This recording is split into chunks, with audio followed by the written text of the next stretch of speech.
Welcome back. Today I'll be going over chapter 13 of Ginger Alden's book, Elvis and Ginger. Ginger says she was looking forward to traveling with Elvis on his next tour, which would start on December 27th in Wichita, Kansas. She says Elvis gave her some spiritual books that Larry Geller had given him, which she was glad to read with Elvis. She was also happy to learn Vernon, Sandy, and Lisa would be joining them on tour too. Ginger says she learned that Elvis wasn't only pursuing spiritual growth, he was also trying to expand his overall knowledge. On tour, he often asked someone to pull out a dictionary and test him by having him spell or define different words. Ginger says at his concert in Wichita, Elvis performed the song Unchained Melody on the piano. And she had never heard the song before, but she connected the lyrics to her relationship with Elvis. She says Elvis was free of health problems and was in a great mood, which resulted in better performances than his pain-plagued ones in Vegas. She says before one show, Larry leaned over and said, quote, "I don't know what you're doing, but whatever it is, keep doing it." Ginger was just happy that Elvis was doing so well and that he continued to wear the necklace she gave him on stage. She says during a show in Birmingham, Alabama, Elvis sang, "The first time ever I saw your face." She says, quote, "I was deeply touched when Elvis lowered his head toward the microphone and said, 'I'm going to do this song for you, sweetheart,' before he sang the song." She said she was falling even more deeply in love with Elvis. Ginger says, unfortunately, her grandfather Alonzo wasn't doing so well. She checked in with her family and learned he was experiencing complications due to pneumonia. It was December 30th, and she and Elvis were in Atlanta, Georgia. Ginger didn't sleep while tossing and turning. She got up just before 2 p.m. She decided to call her parents, who were at Alonzo's nursing home, to see how he was doing. Her mom got on the line, and Ginger says she could tell her mother had been crying. Her mom said, "Grandpa passed away about 10 minutes ago." She told her mom she was sorry and held back tears. Her mom told her they were planning the funeral for January 3rd. Ginger says there was no way she could fall back asleep, so she just lay next to Elvis. And when he woke up, she told him what happened with Alonzo. She says he was very concerned and wanted to help in any way. He called her mom and told her, quote, "I want your father to have the nice casket possible." Her mom thanked him and told him Alonzo had already made financial arrangements for his funeral and everything was taken care of.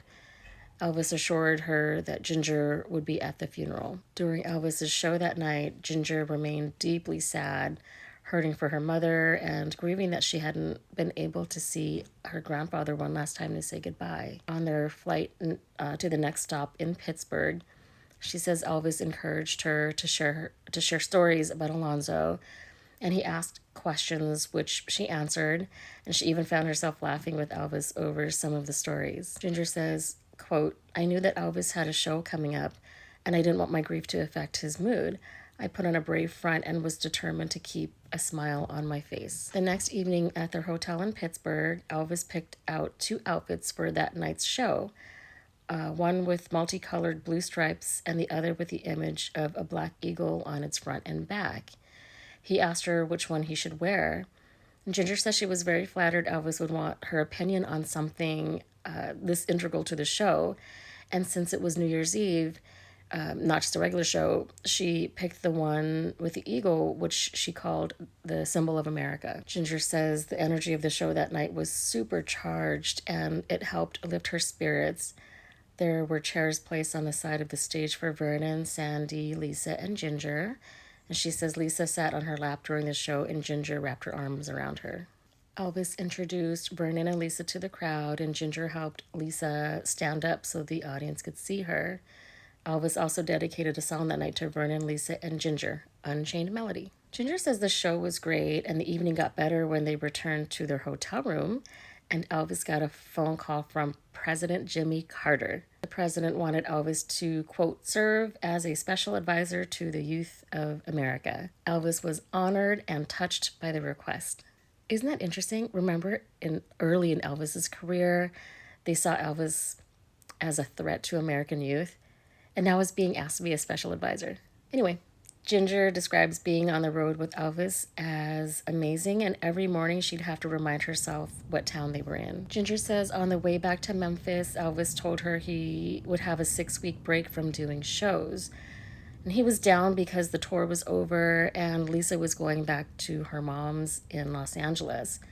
And then Ginger was leaving too when they got home to attend Alonso's funeral. Elvis asked her, "Would you like me to go with you?" And she was surprised and asked him, "Aren't you tired?" He told her he'd like to be there. Ginger says she was touched that he wanted to be there to support her. The original plan was that she was going to drive out to Arkansas with her family. Now that Elvis was going, there would be no room for him in the car. And then there were his bodyguards, and how would they get there? Elvis never traveled alone. Ginger called her parents, who were still in Arkansas, and told them Elvis would be going to the funeral too. Her parents told her the weather in Arkansas was not good, and then on January 2nd, Memphis was hit with a really bad snow and ice storm. Ginger called Elvis and told him she didn't think they'd be able to make it to the funeral because of the weather. He calmly said to her, quote, "If I have to call the president, I'll see that you make it to your grandfather's funeral." He told her he would fly everyone out on the Jetstar and he was going to send someone to escort her to Graceland. It was already almost midnight, but she called her brother to tell him to bring his family to her house, and they did. Ginger says there was a knock on the door, and when she opened it, she was surprised to see the sheriff, Gene Barksdale, on her porch, along with a few other deputies. He told her he was her escort to Graceland, and she was amused because she thought Elvis would be sending one of his aides, not the actual sheriff. When she and her family got to Graceland, Elvis was waiting in the foyer with Charlie Lamar, Elvis's stepbrothers, aides, bodyguards, and Joe, and they were ready to go to the Jetstar. Ginger remarks that these men could not be too happy about this trip considering they had just returned from tour and the weather was so bad that didn't help. Elvis invited the sheriff and deputies inside for coffee while the runways at Memphis Aero were being de-iced. She says, quote, "Right before the police left, Elvis presented Sheriff Barksdale with a gun from his personal collection." Ginger introduced Elvis to her nieces, Amber and Allison.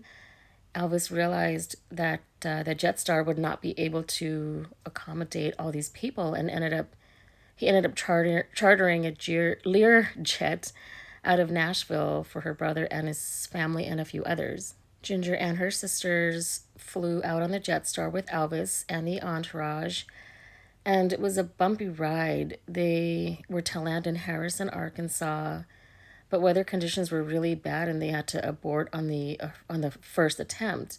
Milo tried a second time, and people were really nervous, but Elvis was calm and told people not to worry.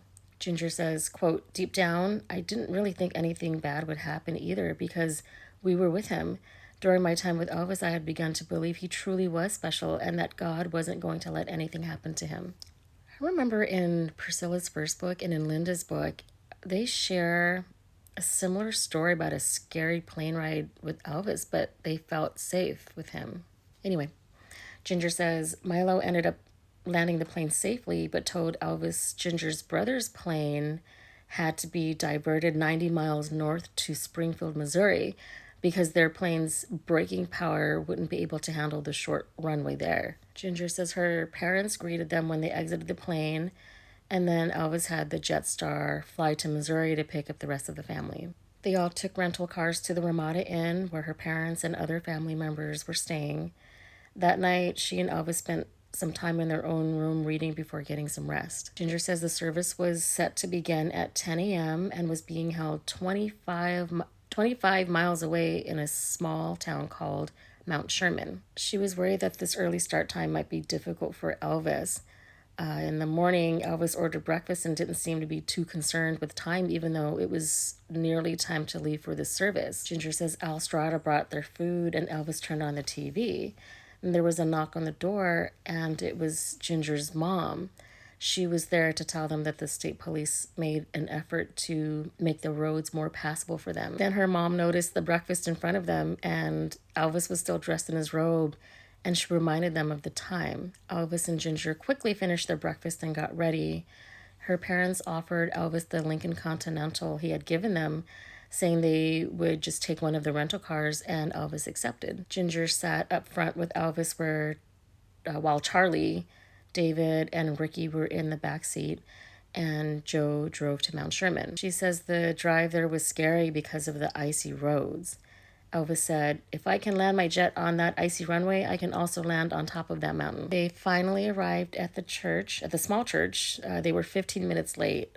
Fortunately, the minister waited for them before beginning the service. Ginger says, quote, "The Reverend Maddox stepped forward and began singing 'How Great Thou Art.' There was a hint of nervousness in his voice until suddenly Elvis began singing along, and then Charlie joined in. I was initially surprised that Elvis would sing, but he did it softly, not trying to take over the service. And the Reverend's voice grew in power as Elvis subtly nodded his head at him." Ginger says towards the end of the service, Elvis leaned over, still looking at Alonzo's casket, and said, "Son, you're on your own." He was referring to a line from the movie Blazing Saddles. Ginger says Elvis would sometimes use humor to lighten up the mood, and she did feel a little better. After the service, they stepped outside and Elvis spent some time talking to one of her cousins before her mom told her it was time to leave for the cemetery. Elvis said to her mom, "Mrs. Alden, you know this church reminds me of the church I went to when I was a little boy." After the graveside service, Ginger says Elvis was again gracious and spoke with her relatives and mentioned the weather reminded him of his army days in Germany. At the hotel, Elvis invited her mom to fly back to Memphis with them on the Jetstar. Her father and brother didn't mind driving the Lincoln Continental back home. And Elvis would then send the Jetstar back to Arkansas to pick up the rest of the family. Ginger says during the flight back, Elvis told her mom that his favorite cousin, Bobby Jane, also passed around the same time as Alonzo. Ginger says, quote, "I was startled by this revelation. Had Elvis chosen to go to my grandfather's funeral instead of his own cousin's, he'd never said a thing about it to me." Her family gave him their condolences, and then Elvis mentioned wanting to take their family on vacation to Palm Springs. Ginger thought it would be nice to see Elvis in a relaxed vacation setting after all the hectic tours. Neither Terry nor her mom could go on the trip, but Rosemary said she could. This pleased Ginger because she says now Elvis and Rosemary could get to know each other. Ginger says when they got back to Graceland, she thanked Elvis. She says, quote, "His tremendous act of kindness in attending my grandfather's funeral, especially given all of the effort it had entailed, would forever hold a special place in my heart." That's it for chapter 13. Stay tuned for chapter 14, where Ginger speaks with Priscilla for the first time. She'll also discuss witnessing another superpower Elvis had. I'll see you then.